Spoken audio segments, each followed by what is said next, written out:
नमस्कार, मेरो नाम चाहिँ मीना राणा। म वीरगञ्ज एनआरएस नर्सिङ स्टाफ। नमस्ते, म शर्मिला तामाङ प्रादेशिक अस्पताल जनकपुरबाट। नमस्ते, म एलिजा चौधरी नारायण हस्पिटल जिल्लाबाट। नमस्ते, म अञ्जना माझी भद्रपुर अस्पतालबाट। हेलो, म कञ्चन माझी जिल्ला अस्पताल खोटाङबाट। हेलो, म रुक्साना खातु नारायण हस्पिटल।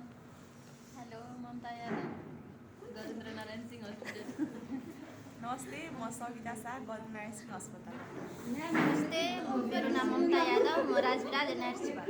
नमस्ते, मेरो नाम प्रेस्किला राई, जिल्ला अस्पताल ओखलढुङ्गाबाट। नमस्ते, मेरो नाम अनुष्का राई, जिल्ला अस्पताल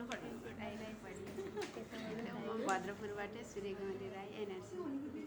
हेलो, नमस्कार, म जयन्ता धमला, जिल्ला अस्पताल ओखलढुङ्गाबाट। हेलो नमस्कार, म मेनिका खड्का, जिल्ला अस्पताल खोटाङ एनआरसीबाट। नमस्ते, म गोमा अधिकारी भद्रपुर प्रादेशिक अस्पतालबाट।